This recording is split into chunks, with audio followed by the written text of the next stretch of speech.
آج آپ کی عدالت میں میرا مقدمہ یہ ہے کہ محبت اہل بیت کی ساری فضیلتیں پڑھتے سنتے پڑھاتے رہے، پورا ماہ محرم اس میں گزرتا اور پوری زندگی اس میں گزرے گی، لیکن میرا ایک سوال یہ ہے، کیا ہم اہل بیت سے محبت کرتے ہیں؟ ایک سوال ہے میرا آپ سے،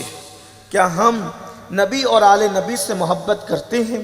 کیا ہم نبی اور آل نبی سے عشق کرتے ہیں؟ اس کی وجہ یہ ہے کہ جب بھی انسان کوئی دعویٰ کرتا ہے تو اس دعوے کے پیچھے اس کو دلیل دینی پڑتی ہے، اور اچھی طرح یاد رکھنا، جس سے محبت ہوتی ہے، جس سے عشق ہوتا ہے، پھر اس کا دل دکھایا نہیں جاتا بلکہ اس کا دل سنبھالا جاتا ہے۔ اگر آپ اور ہم اہل بیت کا دل دکھا رہے ہیں تو پھر یزید میں اور ہم میں فرق کیا ہے؟ اگر آپ اہل بیت کا دل دکھا رہے ہیں تو یزید میں اور ہم میں پھر فرق کیا ہے؟ یزید کس چڑیا کا نام ہے؟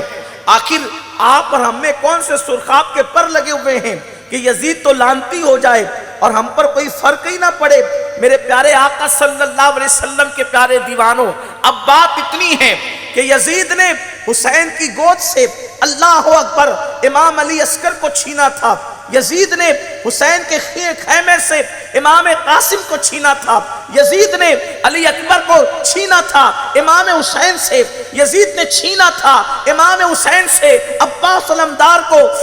یزید نے چھینا تھا حضرت زینب کی چادر تطہیر کو، یزید نے چھینا تھا سکینہ کی چادر تطہیر کو، یزید نے چھینا تھا اللہ اکبر ام رباب اور شہربانوں کی چادر تطہیر کو۔ یعنی یہ سب کچھ کرنے کے بعد اس بدبخت نے اہل بیت کا دل دکھایا، اگرچہ وہ میدان میں موجود نہ تھا، لیکن یہ سب کچھ جو ہو رہا تھا یہ شیطانی ننگا ناچ کربلا میں اسی کے حکم سے ہو رہا تھا۔ کہنے والے نے کہا ہے کہ اللہ اکبر کمان جو ہے وہ ملک شام میں تھی اور اس کا تیر کربلا تک پہنچ رہا تھا، یعنی وہ جو کچھ کہتا تھا اسی پر عمل کیا جاتا تھا۔ اب سنیو، دل لگا کر غور سے سننا، اگر دلوں میں اہل بیت کی محبت ہے، میں نے قرآن مقدس کی جس آیہ کریمہ کی تلاوت کی ہے، اللہ پاک ارشاد فرماتا ہے ثم لتسألن یومئذ عن النعیم، کہ قیامت کے دن اللہ تم سے نعیم کے بارے میں پوچھے گا۔ اس کی مختلف تفاسیر آئی ہے، کسی مفسر نے لکھا ہے